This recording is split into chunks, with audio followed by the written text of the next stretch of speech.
All right, this wasn't necessarily on our rundown, but I saw the Twitter fallout over some comments that Heliot Ramos made, and probably not the best way to state what he was trying to state. In a sense, he was trying to back up his manager.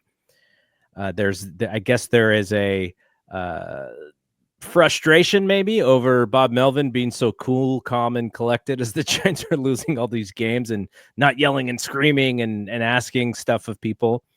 And here's a quote by Ramos.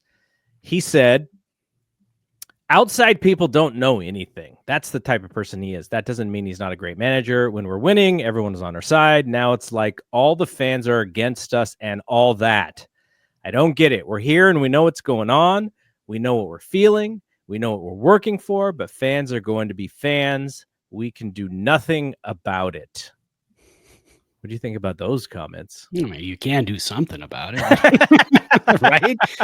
You can't do nothing about it. I mean, play better. I don't know. That's the thing. Yeah, Giants fans are going to be hard because we were tied for the Dodgers in June for first place. So, yeah, Giants fans are going to be hard because they saw what was in grasp, and to see it fall apart like this, and it didn't just like slowly crumble. It fell to earth like a meteor, and it was historic. I mean, this is a historic collapse.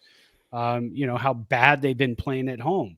So if you're playing badly and losing 12 in a row at home in front of those fans, and the building is pretty full. The building's full. They're going to be pissed off still. I went to 2 games this year. You and I went to 2 games this year together, and they were competitive in one of the games, but not in the other one. And that was the beginning of the collapse because we saw games 1 and 2 for Rafael Devers against Cleveland. So, it's kind of tough. You can do something about it. You can get better. Everybody can get better. Everybody could play better. And I don't know. Are there excuses? I don't know. I mean, you get some things here and there happen, like the ball hitting second base the other day that could have been easily turned into a double play by the Giants. You're going to get some stuff like that. But you and I talked about it. You said, and we had 2 points, and they were both good points. You said you can't overcome that if you're not hitting the ball. I mean, because that scored 2 runs and made it a 3-1 ball game, and you kind of feel like, well, there's the hole. The hole is dug. It feels like they take a 1-run deficit, and it absolutely feels like the game is over. Yeah, exactly. And my point was that, and also you trade away 2 of your bullpen pieces, and so it's even more difficult because now you're down 3-1. If you come back and tie it, do you have the confidence to really shut it down the rest of the game like we did earlier in the season? Earlier in the season, we knew once you get to the 6th inning, we kind of thought we might give a 1 run the rest of the game. So they had the best bullpen in the league by a lot of metrics. Yeah, and the team was fighting back offensively. Both of those things are gone. And so, it's tough. So what can you do about it? I mean, play better baseball, play more exciting baseball. If you're losing, 5-4 ball games, but you're playing exciting baseball and stealing bases and max effort. And again, I'm not saying these guys have quit. I'm absolutely not saying these guys have quit or done anything like that. But from what I'm seeing visually as a Giants fan, I want to see more just, playing with a I don't give a damn attitude. I'm going to go out, bust my butt. We're going to have fun. We're going to play baseball. And I think they've gotten tight. I mean, this team is tight. Yeah, they're searching for things. They're searching for wins. But like we saw yesterday, final game of that series, they won 7-1 against Tampa Bay. And they played a fun game. Christian Koss and Tyler Fitzgerald went back to back. They were having a good time. The dugout was geeked up. So maybe that carries over to the San Diego series. It's possible. And that'd be great if it does, because I just want to see, the team have fun and play hard baseball. So I wonder from Ramos's perspective, last year he was the dandy of the team, right? He was their all-star outfielder.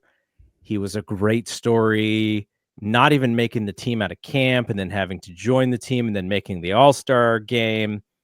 And he's still one of the better hitters on the team this year, but I wonder if he's starting to hear or maybe reading quotes about his defense and his base running, because on a team that has very little room for error, he as a player is kind of like the definition of giving away runs in some ways. And I wonder if some of that is he is kind of reading some of the stories and getting frustrated in that way, and then using the Melvin question as a way to maybe strike back a little bit. I get it from his perspective.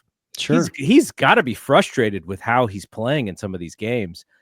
At the same time, this is a fan base that is dealing with essentially a second half collapse, or at least not being able to put together two halves of baseball for the last 4 years. And he is a part of that these last 2 years. So I would have, I can't, he's going to say what he's going to say. He's an everyday baseball player. He's a professional. But I think choosing to maybe take a shot at fans would probably not be the best thing. And maybe somebody told him already, like, yeah, now that quote's going to sit there and people are going to use it as a way to complain about us. But I get it from his perspective, but at the same time, I think he could have gone about that a little bit better.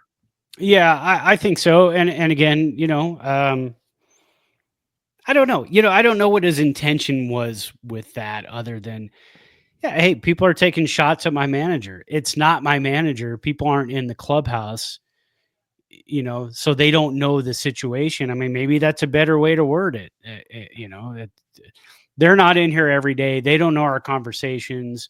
They don't see what we go through before and after the game to discuss situations and to discuss hitting and whatnot with the staff. Mm-hmm.